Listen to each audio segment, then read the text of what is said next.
Claude Cham, bonjour. Vous êtes Bonjour. président de la FIEV, une fédération qui représente les équipementiers français, mais pas seulement les équipementiers français.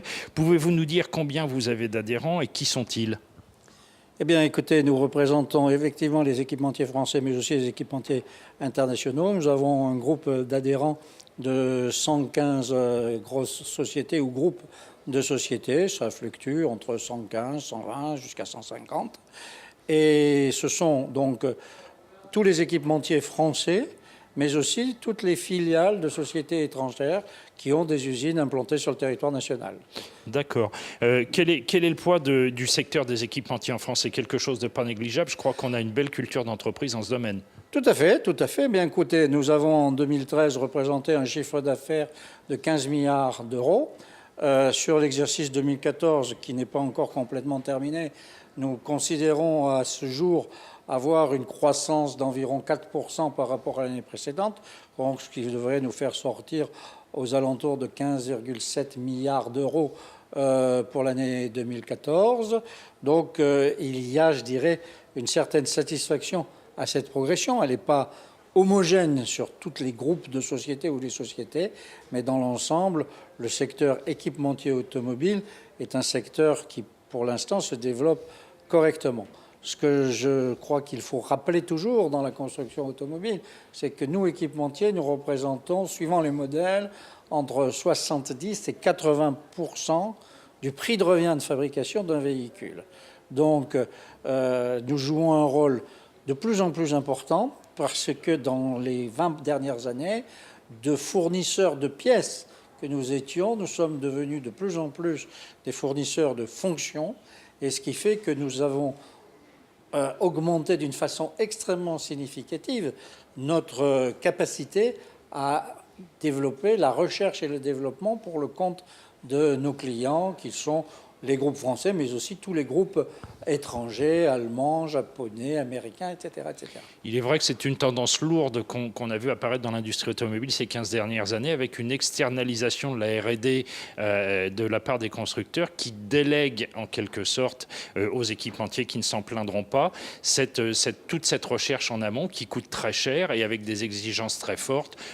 Par exemple, au niveau des pédaliers, maintenant on demande que ça soit un ensemble complet avec les 3 ou les 2 pédales, avec les bocaux qui vont derrière, avec toute la cinématique. Et ça, c'est quelque chose qui a permis aux équipementiers de changer un petit peu de métier, vous disiez tout à l'heure, et de passer de véritables apporteurs de solutions plutôt que de marchands de pièces détachées. Tout à fait, tout à fait. Cette évolution est tout à fait intéressante pour nous, puisque nous avons donc progressivement, au début, cette évolution s'est faite par petits pas.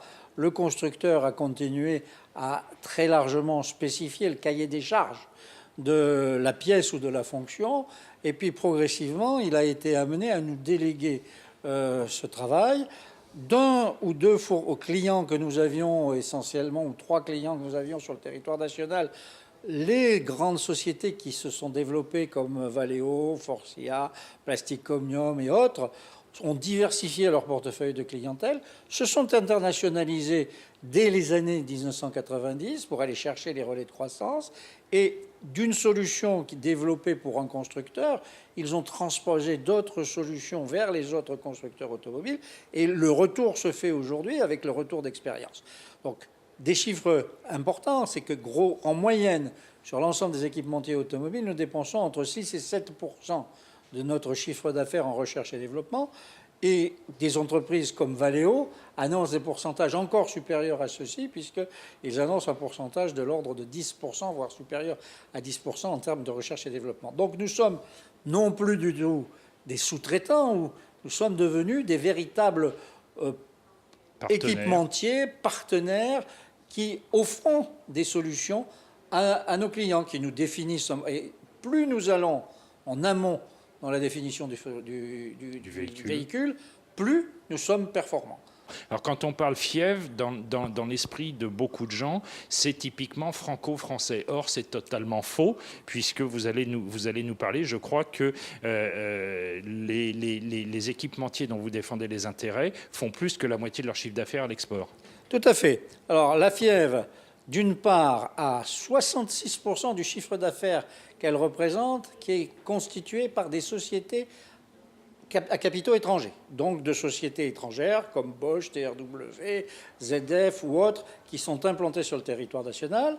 Et la deuxième chose, c'est que ces sociétés implantées sur le territoire, nous exportons 55% de notre chiffre d'affaires.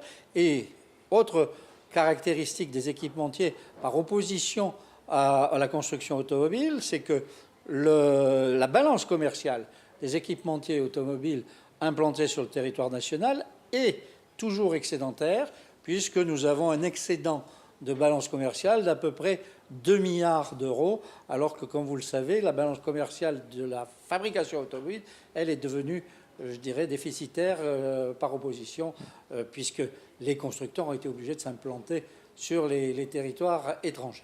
Bon, alors ça, c'était la dimension internationale. Vous avez été pendant des années président de l'association France Qualité Performance. Donc, quand on vous parle qualité, normalement, ça vous émeut, ça vous fait quelque chose. Ah, ben, tout à fait. Bon, je crois que j'aime parler de qualité, non pas au sens des normes. Les normes sont importantes, mais j'aime parler de qualité au sens de culture managériale. Bon, je crois que l'industrie automobile a été une industrie qui a été parmi les leaders dans l'implantation de principes de management qui se réfèrent à la qualité. On ne peut pas, de mon point de vue, faire évoluer une société contre ses salariés ou contre des fonctionnaires ou contre les citoyens. Il faut arriver à faire adhérer un maximum de gens à une vision d'entreprise pour que progressivement, ces personnes s'approprient cette idée, cette vision, et qu'ils la fassent tienne et qu'ils se rendent à leur travail en ayant, je dirais, la parfaite motivation. Alors, vous êtes également président de l'Union routière de France et je crois savoir que vous avez une vision de l'évolution de la mobilité. Pour vous, ça va se faire sous quelle forme ?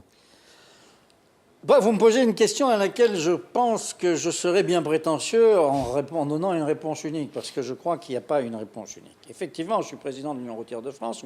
L'Union routière de France est un organisme qui regroupe, je dirais, en transversal tous ceux qui s'intéressent à la route. Ça va de 40 millions d'automobilistes à la société Michelin, Total, aux constructeurs automobiles, aux fédérations de transporteurs, etc., etc. Bon, à ce titre, nous sommes un organisme qui nous intéressons à la mobilité sous toutes ses formes, qu'elles soient terrestres, aériennes, ferroviaires ou fluviales.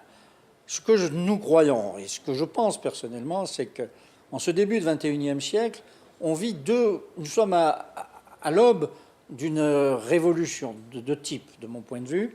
Nous avons une révolution culturelle sur comment approcher la mobilité par l'approche de la mobilité par les jeunes générations. Et la deuxième chose, c'est une révolution technologique. Bon. Comment ça va se passer? C'est très difficile à dire. Je pense qu'il y a un foisonnement aujourd'hui d'idées. Alors, si je prends en ce qui concerne le groupe motopropulseur, bon, on va, je crois, continuer pendant encore de nombreuses années à se servir d'un moteur thermique. Mais ce moteur thermique n'aura plus grand-chose à voir avec le moteur thermique qu'on a connu pendant pratiquement un siècle. Ça va être un moteur extrêmement économe. On parle de 2 litres au 100, certains parlent de moins de 2 litres au 100. Et pour arriver à ces consommations-là, on fait appel à des technologies qui sont en train de se développer, comme l'allègement du véhicule, l'utilisation de fibres végétales, de carbone, de fibres de verre, etc.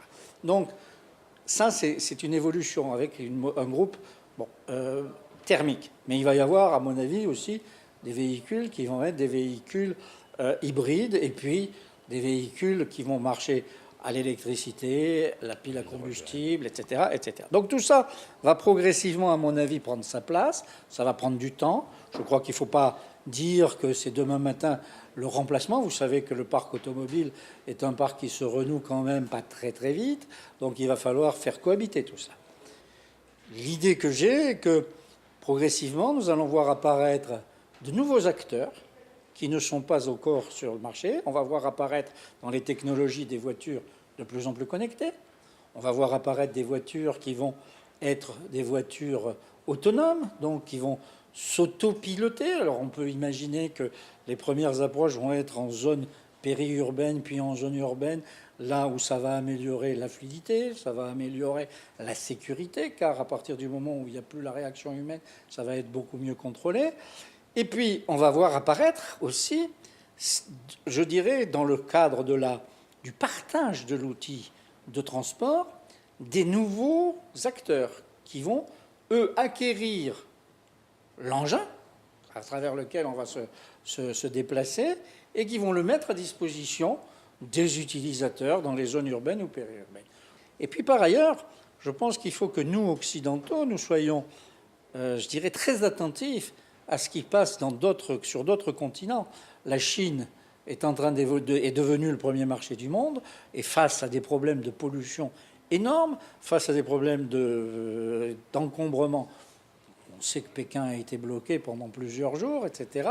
Et donc, des innovations, des nouvelles idées vont nous venir de ces continents-là, et il faut que nous, occidentaux, nous soyons très attentifs à ce qui s'y passe, parce qu'il nous faut occuper notre place dans l'innovation par rapport à ces continents qui vont pas franchir toutes les étapes que nous avons franchies, puisqu'ils vont pouvoir bénéficier, je dirais, de grands sauts technologiques de ce que nous avons été amenés à acquérir pas à pas. Donc je crois que nous sommes à l'aube d'un... C'est assez extraordinaire, on parle de 100 millions de voitures à l'horizon 2018, 2020, personne ne sait exactement. Donc c'est quand même pour l'industrie automobile quelque chose d'assez extraordinaire. Les relais de croissance ne sont pas forcément sur les économies développées comme les nôtres, puisque le taux d'équipement est aujourd'hui tel qu'on va aller sur des marchés relativement stables, sauf renouvellement de technologie. Par contre, il y a encore d'énormes relais de croissance sur toute la zone Asie, sur toute la zone Amérique du Sud.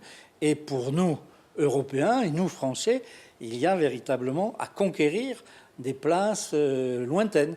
Pour ça, il faut que nous soyons forts sur notre territoire national, car je pense qu'il n'y a pas de véritable réussite à l'international si on n'a pas des bases solides, si on n'a pas des racines nationales très, très puissantes.